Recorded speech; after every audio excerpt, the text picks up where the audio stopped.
ونصلی علی رسولہ الکریم۔ سورۃ تغابن۔ درس قرآن ملاحظہ فرمائیے، سورۃ تغابن 7 آیتیں۔ پس ایمان لاؤ اللہ پر، اس کے رسول پر، اس روشنی پر جو ہم نے نازل کی۔ جو کچھ تم کرتے ہو اللہ اس سے باخبر ہے۔ اس کا پتہ تمہیں اس روز چل جائے گا جب اجتماع کے دن وہ تم سب کو اکٹھا کرے گا۔ وہ دن ہوگا ایک دوسرے کے مقابلے میں لوگوں کی ہار جیت کا۔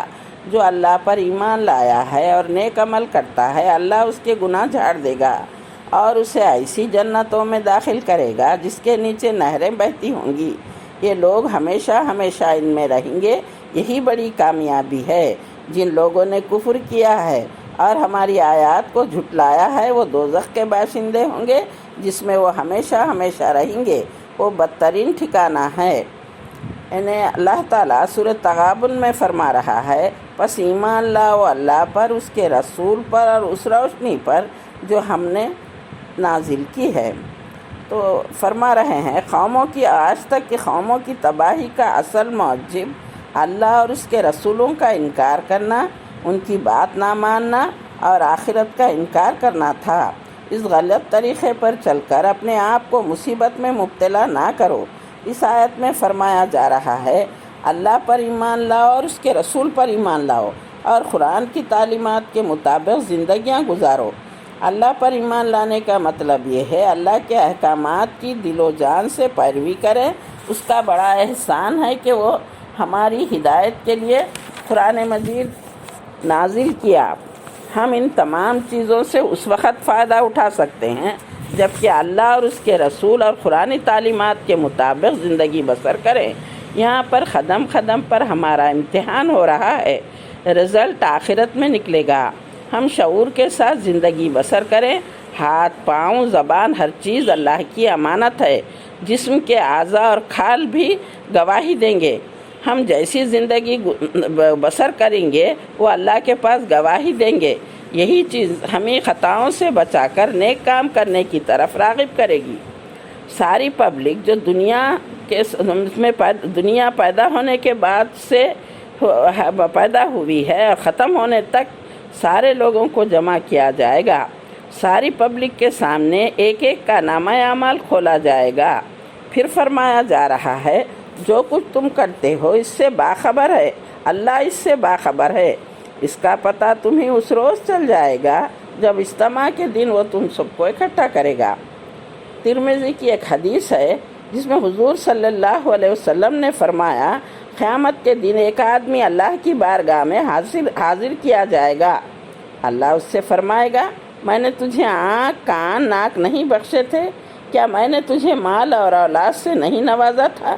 میں نے کھیتی باڑی اور مویشی تیرے لیے مسخر کر دیے تھے۔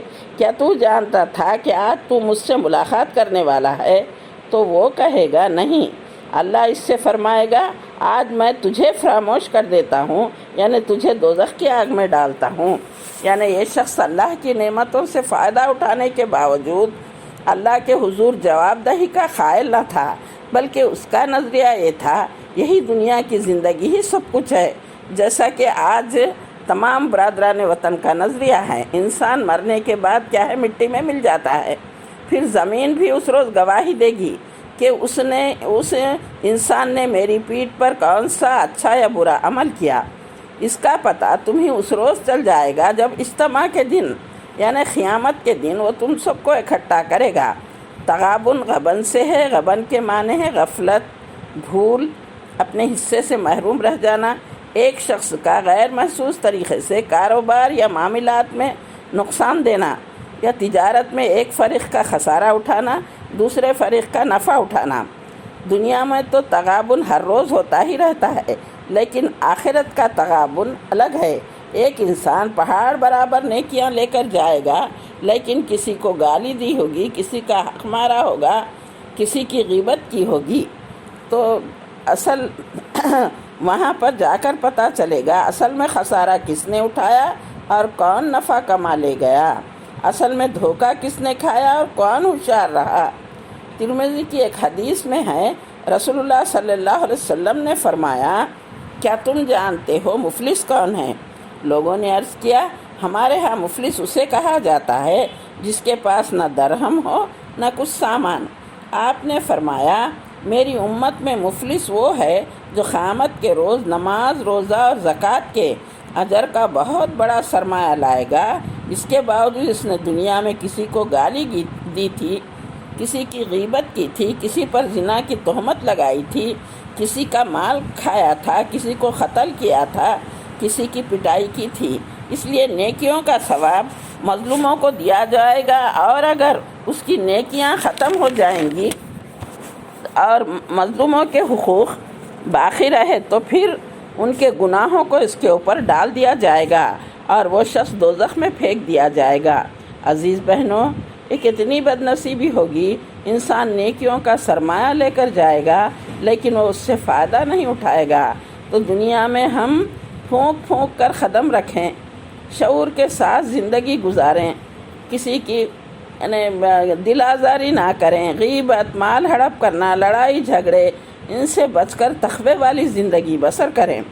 دنیا میں یہ ہو سکتا ہے مومن سراسر گھاٹے میں رہے اور کافر بڑے فائدے حاصل کرتا رہے، مگر آخرت میں جا کر معلوم ہو جائے گا اصل میں نفع کا سودا کس نے کیا اور نقصان کا سودا کس نے۔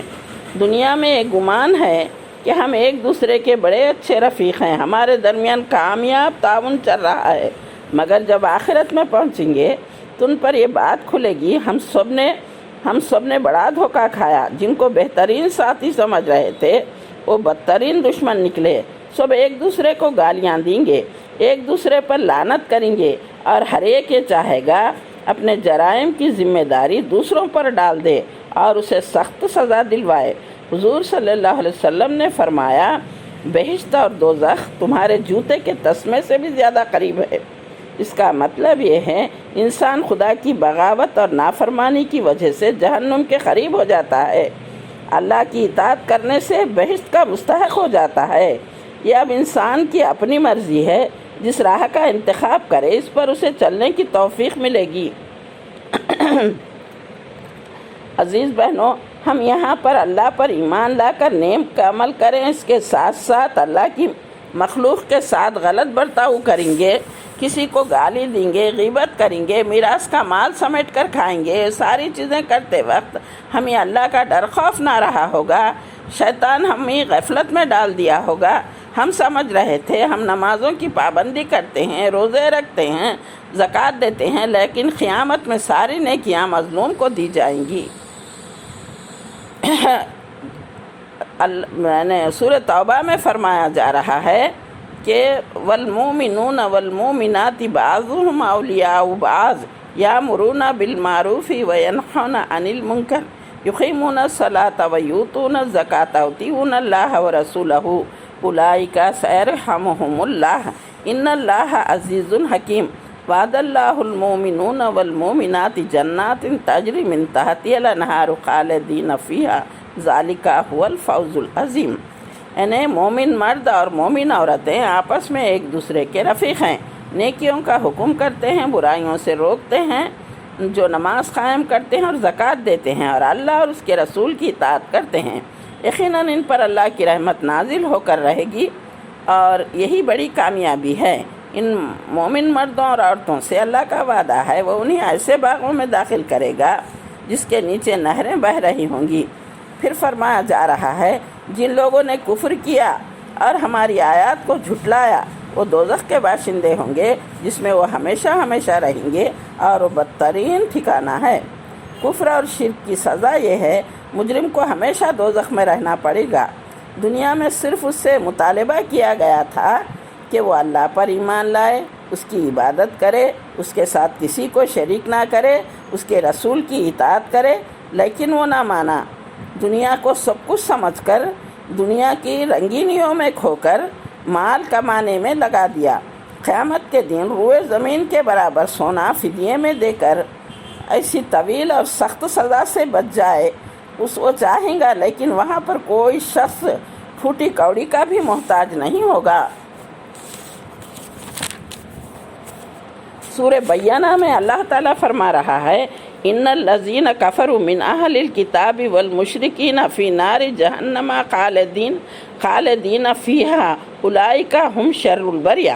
جو لوگ اہل کتاب میں سے کافر اور مشرک ہیں سب دوزخ کی آگ میں جائیں گے جہاں وہ ہمیشہ ہمیشہ رہیں گے، یہ لوگ بدترین خلائق ہیں۔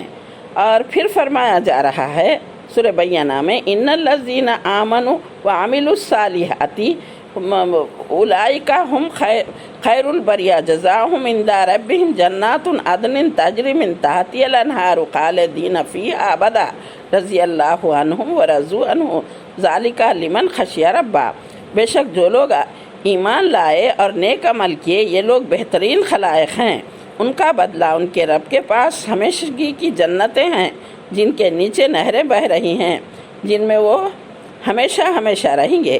اللہ تعالیٰ ان سے راضی ہوا اور یہ اس سے راضی ہوئے، یہ ہے اس کے لیے جو اللہ تعالیٰ سے ڈرے۔ اب آخر میں دعا کرتی ہوں دنیا میں اللہ کی نافرمانی سے بچتے ہوئے نیک اعمال کریں اور غبن جیسے برے افعال سے بچیں۔ وآخر دعوانا ان الحمد للہ رب العالمین۔